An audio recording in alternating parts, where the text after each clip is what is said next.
bahwa penyakit ini serius ya, terbukti di Amerika, negara yang begitu besar, korbannya luar biasa, termasuk Italia yang sistem kesehatannya sangat baik, ternyata juga korbannya luar biasa. Tidak ada yang lebih pahit dari berharapnya hati kepada Allah. Allahumma aftah lana hikmataka ya Allah.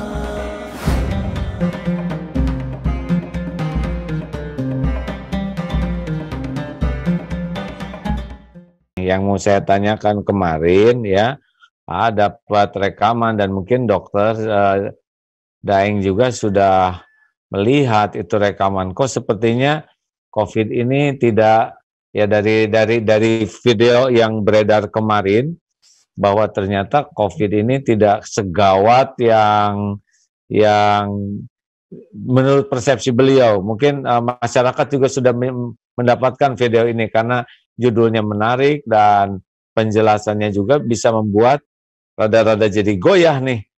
Bagaimana menurut Pak Ketua ID ini?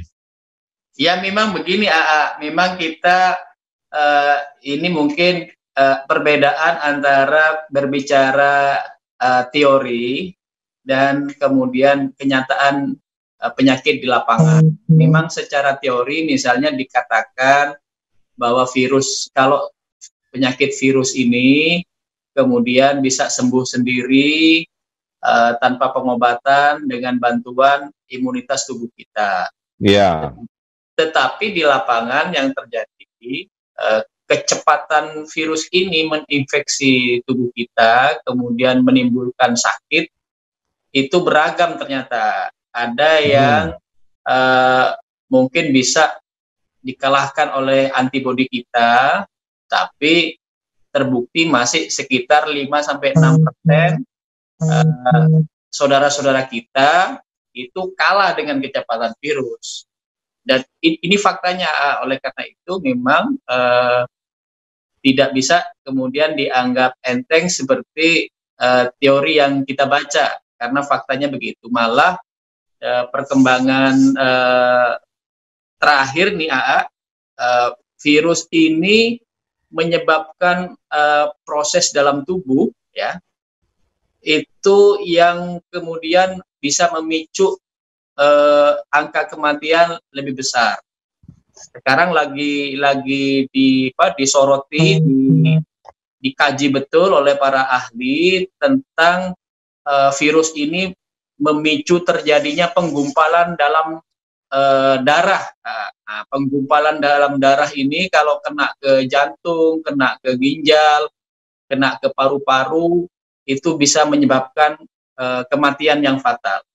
Jadi tidak harus punya penyakit bawaan juga, ternyata virus ini secara syariat bisa menimbulkan kematian gitu, Dok? Iya, prosesnya lewat yang disebut koagulasi atau penggumpalan darah. Itu yang kadang-kadang ada peristiwa termasuk menimpa saudara kami nih, dokter AA. Jadi dinyatakan pulang sembuh, tiba-tiba nyampe di rumah berapa hari itu sesak mendadak, dibawa ke rumah sakit tetap tidak tertolong. Itu dicurigai itu karena terjadi penggumpalan darah yang kemudian menyumbat daerah paru-paru sehingga sesak mendadak. Oh, ini dokter padahal ya? Dokter. Berarti dokter yang kena itu sangat memahami prosesnya ini ya? Jadi juga mulai katanya ada dokter, aduh saya mulai pegal nih, paru-paru saya pegal di bawah. Beliau segera ronsen dan ternyata sudah mulai ada itu di dalam ronsennya itu diketahui ya. Betul. Baik, bahwa penyakit ini serius ya, terbukti di Amerika, negara yang begitu besar, korbannya luar biasa, termasuk Italia yang sistem kesehatannya sangat baik, ternyata juga korbannya luar biasa. Bagaimana itu, Dok, kok ada yang bisa anggotanya mengatakan semua ini menjadi lebih sederhana? Ya, karena mungkin beliaunya hanya menyampaikan sesuatu yang memang secara teoritis seperti itu. Betul, secara teoritis seperti itu, tapi faktanya di lapangan bahwa virus ini bukan hanya sekedar virusnya yang menjadi ancaman, tapi virus ini kemudian memicu proses lain, ya seperti yang saya katakan penggumpalan darah atau koagulasi, yang dari proses penggumpalan darah ini resiko kematiannya menjadi tinggi, ya.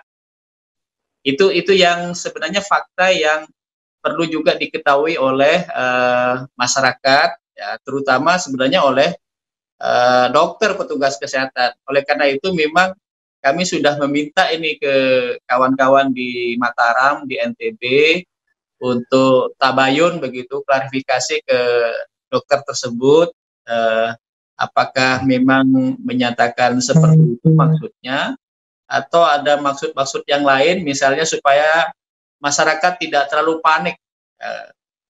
Jadi masyarakat ini kan sekarang panik sekali, ya. Karena memang secara manusiawi wajar, siapa yang berani terinfeksi penyakit, kira-kira begitu.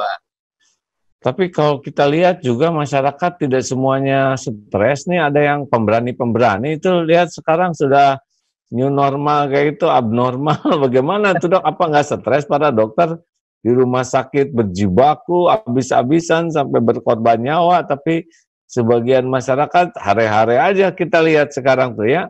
Al juga lihat, wah sekarang udah beda, seperti merasa bebas. Gimana tuh perasaan dokter yang berjuang tuh begitu?